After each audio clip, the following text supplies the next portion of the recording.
बिस्मिल्लाहिर्रहमानिर्रहीम। अस्सलामुअलैकुम। आज की जो ये वीडियो है बहुत इम्पोर्टेंट टॉपिक पे बात हो रही है। ये उन लोगों की बात होगी इसमें जो माशरे का हिस्सा हैं, और उन मरीज़ों के कुछ एग्जांपल्स मैं आपको दूंगा जो कोरोना पॉजिटिव हैं लेकिन वो मानने को तैयार नहीं हैं और वो अपने टेस्ट भी नहीं करवा रहे। कुछ लोग तो ऐसे हैं जिनमें साइन और सिम्टम आए, उन्होंने टेस्ट करवाया और क्वारंटाइन हो गए। लेकिन कुछ लोग ऐसे हैं जो टेस्ट कुछ भी कर लें वो टेस्ट नहीं करवाएंगे, और वो इस बात को भी मानने को तैयार नहीं है कि उनको कोरोना हो गया है।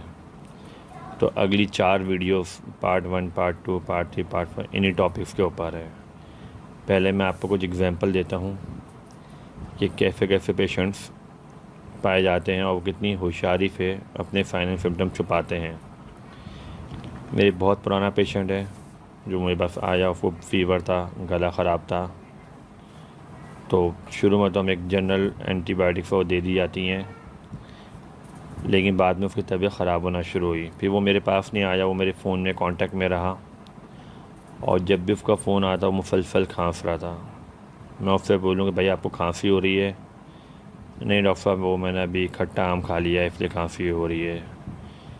फिर उसकी वीकनेस बेइंतहा बढ़ती गई, और उस पेशेंट को ही पता है कि मुझे कोरोना है, लेकिन वो किसी को बता नहीं रहा, ना ही टेस्ट करवा रहा है, और आराम से घूम रहा फिर रहा है। फिर उससे जब नेक्स्ट टाइम बात हुई, फिर फिर खांस, जब भी जितनी देर उसने मुझसे बात की मुसलसल खांसता रहा। मैं कहा आपको यार खांसी हो रही है? कह नहीं, भी फालसे का शरबत पिया है इसलिए मुझे खांसी हो रही है। अब आप ये देखें, ये एक पेशेंट है।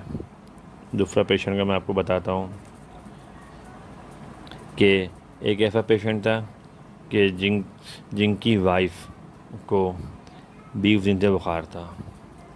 वो मेरे क्लिनिक पे आए, उनसे डिटेल मैंने हिस्ट्री पूछी, तो 20 दिन में 2-3 डॉक्टर को दिखा चुके थे। तो फिर उन्हें मेरा ख्याल आया, वो मेरे पास आए। मैंने उनके साइन और सिम्टम सुने, तो मैं कहा भाई ये तो साइन और सिम्टम अच्छे नहीं हैं। तो क्योंकि देखें आपकी मिसेस का गला ख़राब है और नज़ला हो रहा है।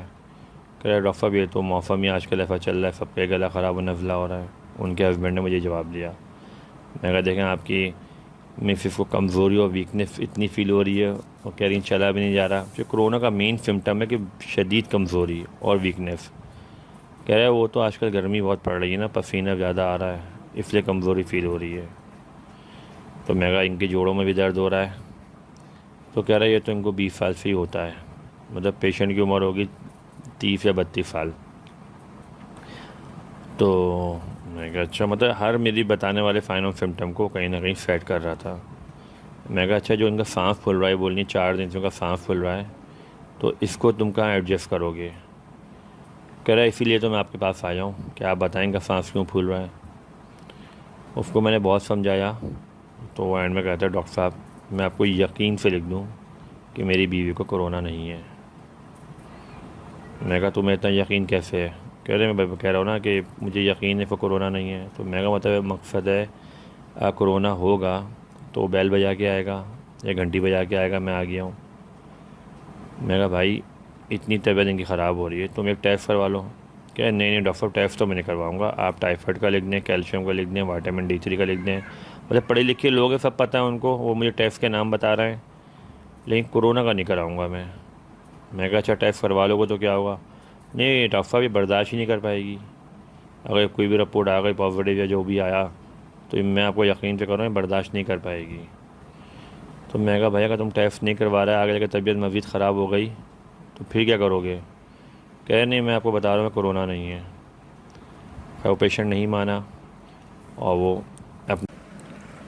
वो पेशेंट नहीं माना और मुझसे जनरल टेस्ट लिखवा के और जनरल दवाएं लिखवा के चला गया। उसके बाद वो आज तक नहीं आया। मुझे नहीं पता कि उसकी बीवी की तबीयत कैसी है, वो सेट है या वो हॉस्पिटलाइज हो गई है या उसकी तबीयत बिगड़ गई है, मुझे नहीं पता। फिर एक और पेशेंट मेरे पास आया जिनके वालिद साहब की तबीयत भी ख़राब थी, जो अब थोड़े बेहतर हो गए थे। फिर उनकी एक बेटी बीमार हुई, अब उनकी दूसरी बेटी बीमार थी, और बेटी की उम्र हो गई 18 से 19 साल। तमाम साइन एंड सिम्टम मुझे कोरोना के मिल रहे थे, और वालिद साहब मुसलसल खांस रहे थे, उनको खांसी थी, वो खुद कह रहे हैं मुझे खांसी हो रही है और एक बार ख़त्म नहीं हो रही है, और बेटी की भी कंडीशन अच्छी नहीं थी। और बहुत पढ़े लिखे लोग थे। उनको भी मैंने कहा भाई इनकी कंडीशन अच्छी नहीं है, बेहतर है टेस्ट करवा लें और क्वारंटाइन हो जाए। तो नहीं डॉक्टर साहब, अभी मैं 3-4 दिन तो हैं बेटी को बुखार चढ़े हुए, 2-4 दिन और देखता हूँ फिर करवा लूँगा। मफ्तर लोगों को समझा समझा के थक जाओ, वो माने नहीं। टेस्ट लिखवा लिया उन्होंने, लेकिन अभी तक वो टेस्ट करवा के रिपोर्ट लेके नहीं आए, बल्कि वो आए नहीं। अब वो ऐसे डॉक्टर लोग ढूंढते हैं जो टेस्ट का बोले ही ना और जो टेस्ट का कहे ना। फिर उसके बाद एक लेडीज़ की फ़ैमिली आई, मेरे कुछ फैमिलीज़ आती हैं, तो फैमिली की जो आई मतलब एक भाभी थी, उन्होंने बताया कि उनकी फैमिली के अंदर एक गेट टुगेदर हुई थी। जबकि ये लोग सब लोग अपने अपने घरों में सुकून से थे, तो लेकिन एक बहन का दिल चाहा कि मैं सबको जमा करूं अपने घर में और एक गेट टुगेदर करूं नेक्स्ट वीक के अंदर। तो अब वो जो लेडीज़ जो गेट टुगेदर कर रही हैं, अब वो गेट टुगेदर करने के लिए वह घर से निकली, शॉपिंग करने गई। वह गेट टुगेदर उन्होंने जनरल स्टोर गए, वह चावल लिए, तेल लिया, मल्टीपल चीज़ें ली। वह दावत मिलने के लिए जो बंदा लेता है। फिर वो गोश्त की दुकान पे भी गई, वो चिकन की दुकान में मुर्गी लेने भी गई। फिर उन्होंने सब्ज़ियाँ भी लीं और जो चीज़ें ज़रूरत की थी उन्होंने बात 2-3 दिन में जमा करी कि मुझे तैयारी करनी है।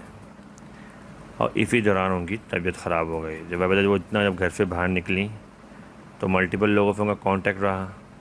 जब भी कहते हैं सोशल डिस्टेंस बहुत इंपॉर्टेंट है, तो वो इन्फेक्टेड हो गई, तबीयत उनकी शदीद ख़राब हो गई। अब देखें अगर उनकी तबीयत ख़राब हो गई और उन्हें लग रहा है कि मुझे कोरोना हो गया है, क्योंकि मैं बहुत घर से बाहर रही हूँ, आना जाना लगा रहा है मेरा, तो उन्हें चाहे तो गेट टुगेदर कैंसिल कर देती।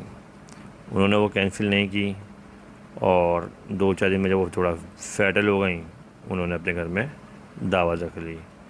अब वो तो कोरोना पॉजिटिव थी। अब उनके घर में जो उनके सगे भाई आए और भाभी आई, वो इन्फेक्टेड हो गए, क्योंकि 4-5 दिन बाद वो भाई भाभी मेरे पास आए। और इसके अलावा दूसरी भाभी उनकी इन्फेक्टेड हो गई। अब हो सकता है उनसे हो सकता है कहीं और से हो। मतलब मैं ये किसी को इल्ज़ाम नहीं लगा रहा, लेकिन जब आपको पता है कि आपकी तबीयत ख़राब है, आपके अंदर आपको लग रहा है कोरोना का इन्फेक्शन आ गया है, तो आप ये पार्टी से गेट टुगेदर अब आगे कर दें, एक्सटेंड कर दें। लाजमी तो नहीं फी हफ्ते हों, आप 8 दिन बाद कर लें, 10 दिन बाद कर लें। और फिर जब बार बार कह रहे हैं सोशल डिस्टेंस रखें, तो सोशल डिस्टेंस रखें। मैं ये नहीं कह रहा लाजमी कि उनको अपनी नंद से या उनको भाई भाभी को उनके घर से ही लगाओ, हो सकता है कहीं और से लगाओ। लेकिन जब मुझे पूरी फैमिली की हिस्ट्री मालूम हुई, तो फिर मुझे अंदाज़ा हुआ कि बेसिक जो वजह मिल रहे थे वो यही मिल रही थी।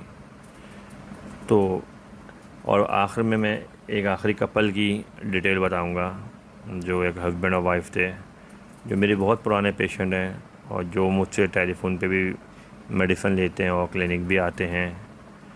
तो इनकी पूरी हिस्ट्री मैं अपने आने वाले क्लिप में बताऊंगा, और आने वाले तमाम क्लिप में पार्ट 1, पार्ट 2, पार्ट 3, पार्ट 4 में तमाम डिटेल पे बात होगी कि बताएं ऐसे लोग जो कैरियर हैं। अच्छा, अब इन लोगों का इत्तेफाक देखें, अब ये जो अगर इनका हम 14 दिन बाद 15 दिन बाद टेस्ट करवाएंगे तो हम एंटीबॉडीज़ कराएंगे, हम एंटीजन नहीं कराएंगे, हम नेज़ल वाला नहीं कराएंगे, खून वाला टेस्ट करवाएंगे। तो वो एंटीबॉडीज़ इनके अंदर पॉजिटिव आती हैं।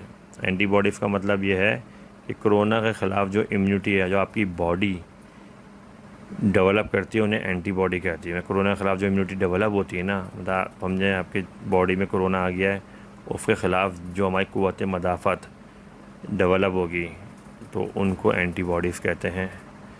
तो ये जब पॉजिटिव आती हैं तो इसका मतलब है कि आपको कोरोना का इन्फेक्शन ख़त्म हो गया है। इन पे इस एंटीबॉडीज़ पे मैं अपनी आने वाली वीडियो पे डिटेल बताऊंगा। तो अभी मैं टॉपिक से हट जाऊँगा। तो अगर आपके अंदर एंटीबॉडी पॉजिटिव आ रही हैं, तो इसका मतलब है कि आपको कोरोना हुआ था, जो आप छुपाते रहे, आपने बताया नहीं। तो इसी तरह एक हस्बैंड और वाइफ मेरे पास आए, एक कपल था जो मुझे अब 14-15 साल से आ रहा है, फ़ोन पे ट्रीटमेंट ले रहा है। तो उनके हस्बैंड ने अपनी एंटीबॉडीज़ कराई तो पॉजिटिव निकली। तो आप आने वाली वीडियोस में उसके बारे में और बाकी जितने भी ये लोग घूम रहे हैं, मतलब इन सब लोगों को क्या कहेंगे आप। मेरी लाइफ के लिए कोई वो नहीं है कि क्या कहें इन सब लोगों को ना, जो चलते फिरते सबके लिए प्रॉब्लम है। तो अब part 1, part 2, part 3, part 4, 4 videos में पूरी डिटेल के साथ मैंने बताया है, और उस पे किस तरह करना है, क्या करना है, सही डिटेल बताई है। Thank you.